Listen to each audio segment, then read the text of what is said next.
The title is a bold claim or hypothesis, and obviously there is no direct proof for this claim. Nevertheless, there are numerous indications that could confirm this claim. We humans being clearly aware of a growing number of challenges since the second half of the former century, while today still not fully understanding nor having solutions, and an action plan is not really a sign of full awareness of problems and solutions, or at least unawareness of how to handle them. It is clear our science is not at a level that could compensate for this.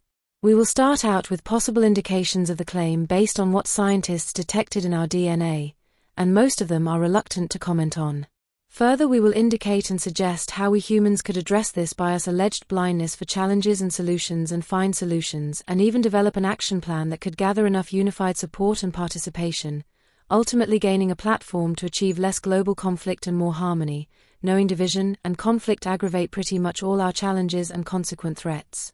Scientists discovered that we, roughly 8 billion so-called modern humans, are genetically very similar if not identical to our extinct and so-called sister groups, Neanderthals and Denisovans.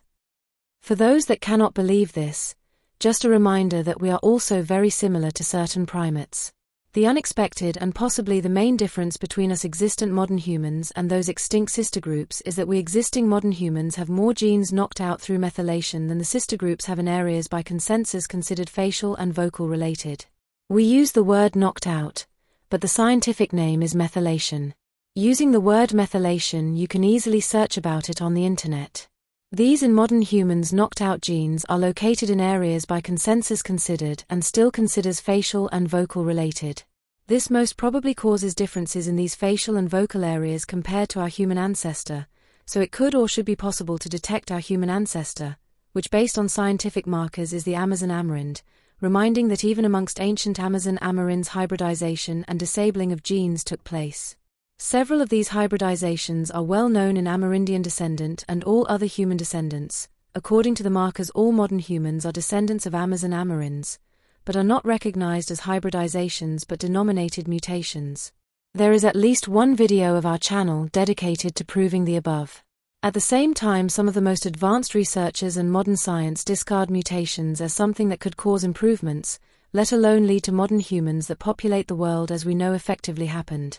First of all, the fact that we and other groups have knocked out genes is absolutely weird and totally counterintuitive for consensus, especially against any evolution hypothesis based on random mutations. Why would we or other groups or species have knocked out genes, especially so in facial and vocal related areas? This is a paradigm for consensus and argues strongly against any evolution hypothesis based on random mutations, Darwinism. However, this same knocking out is not at all weird or counterintuitive in our hypothesis that modern humans are hybrids. In fact, it strongly argues in favor of us and our sister groups being hybrids. We propose that the knocking out of genes was, also, an essential part in hybridization next to duplications and deletions supposedly caused by jumping genes. Deletion of genes is of course the most definitive form of knocking out genes, while duplication and methylation have the same effect, but to a lesser extent, or at least less definitive as deletions.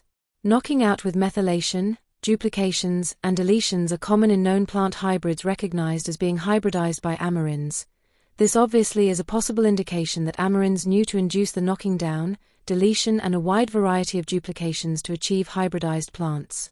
Duplications and deletions are once again common in humans, and it is proven that the first duplications and deletions once again took place in South America, highest frequencies, and obviously amongst Native Americans at least 50,000 years ago, this so before these jumping genes spread to the rest of the world. What is also sure is that after the Amerindian cultures entered in collapse, no such duplications and deletions took place anymore. This indicates they were human-induced or caused.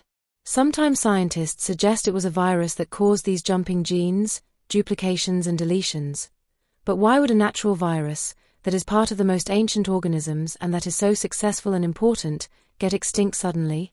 We conclude that our sister groups were hybrids too, just like us, because our sister groups present knocked out genes in still other areas, possibly in other yet unknown cognitive function-related areas or compositions that consensus nor our scientists still do not recognize. When we say hybrids, we mean so in the strict sense and not just in the sense of supposedly having interbred with these extinct archaic sister groups. The supposed and assumed interbreeding cannot have happened sufficiently to pinpoint interbreeding as the cause. We modern humans present similarities in DNA with the extinct sister groups. Regarding the by consensus supposed interbreeding between us modern humans and our supposed sister groups, there is no evidence and no confirmation at all by dedicated scientific markers of such supposed interbreeding. Further, this supposed interbreeding also presents numerous paradigms, a nice way of telling us it is not possible. And one of them is that there was not enough time to migrate into and populate the Americas. This never did happen because the most important ancestral and migrational marker prove us that the Americas populated the rest of the world. What these markers prove is inconvenient for consensus, and despite their obvious importance, they are generally neglected by consensus as if they do not even exist. Even more weird is the fact that exactly in modern humans who think and expect, because of Darwinism, they have additional and/or superior cognitive functions, including special facial and vocal extras, and that they are the so-called fittest, end up having most knocked out genes exactly in these facial and vocal areas, which hitherto considered by us modern humans as an explanation of our cognitive superiority we feel so confident about. Modern humans very well can have genes expressed pinpointing typical for modern humans' cognitive capacities in other not yet as such recognized areas, but then again the same genes can be and most probably are also expressed in their ancestors, which are the Amazon Amerinds. That is one of the reasons research did not yet find differences between modern humans and their ancestors, the Amazon Amerinds. While methylation differences between the archaic sister groups and modern humans are researched, this did not happen between modern humans and the original Amazon Amerinds. We hypothesize that the more original the Amazon Amerinds are, the less methylation they suffered, the better heart and brain health and absence of degenerative diseases they present. We feature dedicated videos in this channel that prove the above claim. In other words, the main difference is not that we modern humans have additional genes or extras in the supposed cognitive-related areas. Instead, and for consensus surprisingly, this tells us that from a gene standpoint we are even more disabled or knocked out than Neanderthals and Denisovans were, exactly in these facial and vocal-related areas. Unless we are cognitively inferior to Neanderthals and Denisovans, we very probably are not cognitively inferior in the way we ourselves value most. The parts we are more deprived of are this way proven to be not related to what we value most as cognitive superiority, but are possibly and probably related to spatial and sustainable thinking capacities instead, capacities we modern humans today need less and value less. We hypothesize that with this or possibly other knockouts we modern humans became more prone to mass and/or non-sustainable forest-related religions and ways of thinking, as well as possibly to brainwashing in general and any type of herd behavior.